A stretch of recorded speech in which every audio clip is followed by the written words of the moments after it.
ତ ଦର୍ଶକ ବନ୍ଧୁ ବର୍ତ୍ତମାନ ଆମ ରାଜ୍ୟର ମୁଖ୍ୟମନ୍ତ୍ରୀ ଶ୍ରୀଯୁକ୍ତ ମୋହନ ଚରଣ ମାଝୀଙ୍କ ଦ୍ୱାରା ଆମ ରାଜ୍ୟର ମହିଳାମାନଙ୍କ ପାଇଁ ସୁଭଦ୍ରା ଯୋଜନାରେ ଗୋଟିଏ ବଡ଼ ଘୋଷଣା କରାଯାଇଛି। ଯେଉଁ ଘୋଷଣା ଅନୁଯାୟୀ ଆଗାମୀ ଦିନରେ ସୁଭଦ୍ରା ଯୋଜନାରେ ଆମ ରାଜ୍ୟର ମହିଳାମାନଙ୍କୁ ନୂଆ ନୂଆ 7ଟି ସୁବିଧା ମଧ୍ୟ ପ୍ରଦାନ କରାଯିବ। ତେବେ ଚାଲନ୍ତୁ ଆଜିର ଏ ଭିଡ଼ିଓରେ ଆମେ ଜାଣିବା ଯେ ସରକାରଙ୍କ ତରଫରୁ ସୁଭଦ୍ରା ଯୋଜନାରେ କେଉଁ 7ଟି ନୂଆ ସୁବିଧା ପ୍ରଦାନ କରାଯିବ ଏବଂ ଏସବୁ ସୁବିଧା ଗୁଡ଼ିକ କେଉଁ ମହିଳାମାନଙ୍କୁ ମିଳିବ। ତ ଏ ଭିଡ଼ିଓରେ ଡିଟେଲ୍ସରେ ଜାଣିବା। ତ ଭିଡ଼ିଓଟିକୁ ଶେଷ ପର୍ଯ୍ୟନ୍ତ ନିଶ୍ଚୟ ଦେଖିବେ ଏବଂ ତା ସହିତ ଭିଡ଼ିଓଟିକୁ ଗୋଟିଏ ଲାଇକ୍ କରିକି ଚ୍ୟାନେଲଟିକୁ ମଧ୍ୟ ସବସ୍କ୍ରାଇବ୍ କରିନେବେ।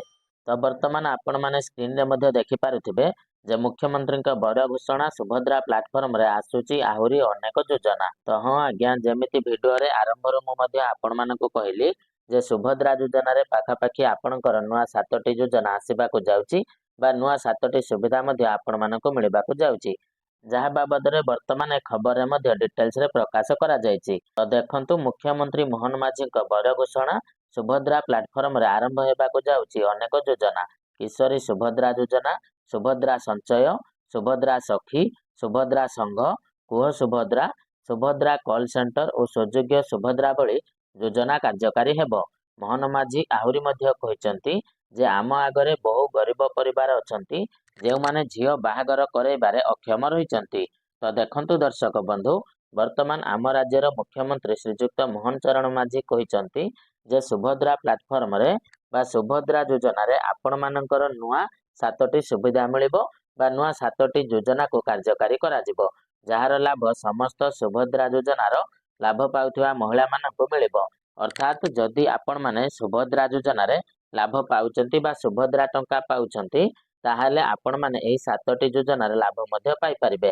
ତ ଦେଖନ୍ତୁ, ଆପଣଙ୍କର 7ଟି ଯୋଜନା କ'ଣ କ'ଣ ରହିଛି ନା କିଶୋରୀ ସୁଭଦ୍ରା ଯୋଜନା, ଦ୍ୱିତୀୟରେ ଆପଣଙ୍କର ରହିଛି ସୁଭଦ୍ରା ସଞ୍ଚୟ ଯୋଜନା, ତୃତୀୟରେ ଆପଣଙ୍କର ରହିଛି ସୁଭଦ୍ରା ସଖୀ ଯୋଜନା, ଚତୁର୍ଥରେ ଆପଣଙ୍କର ରହିଛି ସୁଭଦ୍ରା ସଂଘ ଯୋଜନା, ପଞ୍ଚମରେ ଆପଣମାନଙ୍କର ରହିଛି କୁହ ସୁଭଦ୍ରା, ଷଷ୍ଠରେ ଆପଣମାନଙ୍କର ରହିଛି ସୁଭଦ୍ରା କଲ୍ ସେଣ୍ଟର ଯୋଜନା, ସପ୍ତମରେ ଆପଣମାନଙ୍କର ରହିଛି ସୁଯୋଗ୍ୟ ସୁଭଦ୍ରା ଯୋଜନା।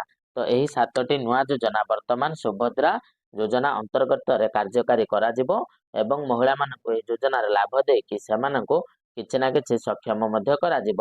ତେବେ ଯେତେବେଳେ ଏ ନେଇକି ଆମର ଡିଟେଲ୍ସ ଗାଇଡଲାଇନ୍ ଆସିବ ଯେ କିଶୋରୀ ସୁଭଦ୍ରା ଯୋଜନା କ'ଣ, ସୁଭଦ୍ରା ସଞ୍ଚୟ ଯୋଜନା କ'ଣ, ସୁଭଦ୍ରା ସଖୀ ଯୋଜନା କ'ଣ, ସୁଭଦ୍ରା ସଂଘ ଯୋଜନା କ'ଣ, କୁହ ସୁଭଦ୍ରା ଯୋଜନା କ'ଣ ବା ଏସବୁ ଯୋଜନା ଗୁଡ଼ିକରେ କେଉଁମାନେ ଲାଭ ପାଇବେ ଓ କେମିତି ଲାଭ ପାଇବେ, ତ ଯେତେବେଳେ ଡିଟେଲ୍ସ ଗାଇଡଲାଇନ୍ ଆସିବ ସେତେବେଳେ ମଧ୍ୟ ଆମେ ଏ ଯୋଜନା ବିଷୟରେ ଅଧିକ ଜାଣିପାରିବା ଏବଂ ଆପଣମାନଙ୍କୁ ଆମେ ଭିଡ଼ିଓ ମାଧ୍ୟମରେ ପ୍ରୋଭାଇଡ୍ କରିଦେବୁ।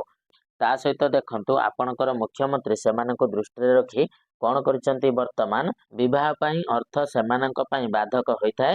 ତେଣୁ ସେମାନଙ୍କ ବିବାହ କଷ୍ଟ ଦୂର କରିବା ପାଇଁ ସେମାନଙ୍କ ପାଇଁ ମୁଖ୍ୟମନ୍ତ୍ରୀ କନ୍ୟା ବିବାହ ଯୋଜନା ବ୍ୟବସ୍ଥା ରଖିଛନ୍ତି।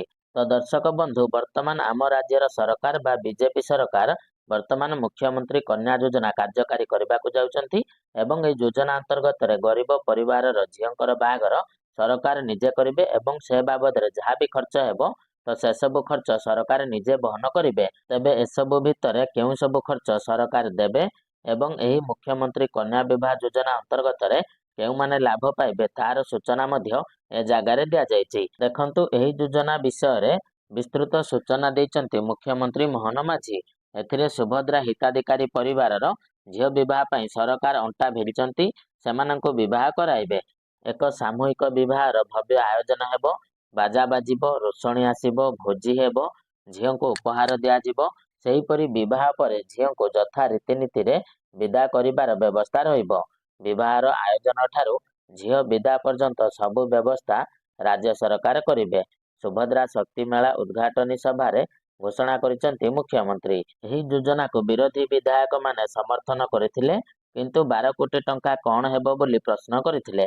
କିନ୍ତୁ ମୁଖ୍ୟମନ୍ତ୍ରୀ କହିଥିଲେ ଯେ ଟଙ୍କା କୌଣସି ପ୍ରକାରର ପ୍ରତିବନ୍ଧକ ହେବ ନାହିଁ। ତ ଆଜ୍ଞା, ବର୍ତ୍ତମାନ ଆପଣମାନଙ୍କର ଯେଉଁ ମୁଖ୍ୟମନ୍ତ୍ରୀ କନ୍ୟା ବିବାହ ଯୋଜନା କାର୍ଯ୍ୟକାରୀ କରାଯିବ, ଯେଉଁ ଯୋଜନା ଅନ୍ତର୍ଗତରେ ଗରିବ ପରିବାରର ଝିଅମାନଙ୍କର ବାହାଘର ଖର୍ଚ୍ଚ ସରକାର ଦେବେ, ତ ସେସବୁ ଖର୍ଚ୍ଚ ବା ସେସବୁ ଯୋଜନା କେମିତି କାର୍ଯ୍ୟକାରୀ କରାଯିବ ତ ତାହାର ଯୋଜନା ମଧ୍ୟ ବର୍ତ୍ତମାନ ମୁଖ୍ୟମନ୍ତ୍ରୀ କରିଛନ୍ତି। ବା ଯେତିକିରେ ଆପଣଙ୍କର ଯାହା ବି ଖର୍ଚ୍ଚ ହେବ, ତ ଆପଣଙ୍କର ବାଜା ବାଜିବାରେ ହେଉ, ରୋଷଣୀ ଆସିବାରେ ହେଉ, କି ଆପଣଙ୍କର ଭୋଜି ହେବାରେ ହେଉ କିମ୍ବା ଝିଅଙ୍କୁ ଉପହାର ଦେବାରେ ହେଉ, ତ ସେସବୁ ଖର୍ଚ୍ଚ ଆପଣଙ୍କର ରାଜ୍ୟ ସରକାର ମଧ୍ୟ ବହନ କରିବେ। ଅର୍ଥାତ୍ ଝିଅକୁ ଯେଉଁ ପରିବାର ଲୋକ ବାହାଘର କରିବେ ତ ନିହାତି ଭାବରେ ସେମାନଙ୍କ ମୁଣ୍ଡରୁ ଟୋଟାଲି ଟେନସନ୍ ମଧ୍ୟ ପଳେଇବ ବା ତାଙ୍କ ଝିଅର ବାହାଘର ଟେନସନକୁ ନେଇକି ଯେଉଁ ମୁଣ୍ଡରେ ବୋଝ ରହୁଥିଲା ତ ସେ ବୋଝଟି ମଧ୍ୟ ହାଲକା ହେଇଯିବ। ତେବେ ଦର୍ଶକ ବନ୍ଧୁ, ବର୍ତ୍ତମାନ ଆପଣମାନେ ତ ସମସ୍ତେ ଜାଣିଲେ ଯେ ବର୍ତ୍ତମାନ ସୁଭଦ୍ରା ଯୋଜନାରେ ରାଜ୍ୟ ସରକାରଙ୍କର କ'ଣ ଯୋଜନା ରହିଛି ଏବଂ କେଉଁ 7ଟି ନୂଆ ଯୋଜନା ଆପଣମାନଙ୍କୁ ଆଗାମୀ ଦିନରେ ମିଳିବାକୁ ଯାଉଛି। ତେବେ ଡିଟେଲ୍ସରେ ଗାଇଡଲାଇନ୍ ଆସିଲେ ଏ ବାବଦରେ ଆମେ ନିହାତି ଭାବରେ ଗୋଟିଏ ଭିଡ଼ିଓ ମଧ୍ୟ ବନେଇବୁ ଏବଂ ଆପଣମାନଙ୍କୁ ସୂଚନା ମଧ୍ୟ ଦେବୁ। ତେବେ ଦର୍ଶକ ବନ୍ଧୁ, ବର୍ତ୍ତମାନ ସରକାରଙ୍କର ଏଭଳି ପଦକ୍ଷେପଟି ଆପଣମାନଙ୍କୁ କେମିତି ଲାଗିଛି ତ ଆପଣମାନେ ନିଶ୍ଚିତ ଭାବରେ ଆମକୁ କମେଣ୍ଟରେ ଜଣାଇବେ ଏବଂ ତା ସହିତ ଭିଡ଼ିଓଟି ଆପଣମାନଙ୍କୁ ଭଲ ଲାଗିଥିଲେ ଭିଡ଼ିଓଟିକୁ ଗୋଟିଏ ଲାଇକ୍ କରିଦେବେ ଏବଂ ଚ୍ୟାନେଲରେ ନୂଆ ହେଇଥିଲେ ଚ୍ୟାନେଲଟିକୁ ମଧ୍ୟ ସବସ୍କ୍ରାଇବ କରିଦେବେ। ତେବେ ଚାଲନ୍ତୁ ଦର୍ଶକ ବନ୍ଧୁ, ଆଜିର ଭିଡ଼ିଓରେ ଏତିକି। ପୁଣି ଦେଖାହବ ଆପଣମାନଙ୍କ ସହିତ ଆଉ ଗୋଟିଏ ନୂଆ ଭିଡ଼ିଓରେ। ତ ସେତେ ପର୍ଯ୍ୟନ୍ତ ବିଦାୟ ଦିଅନ୍ତୁ। ଜୟ ଜଗନ୍ନାଥ।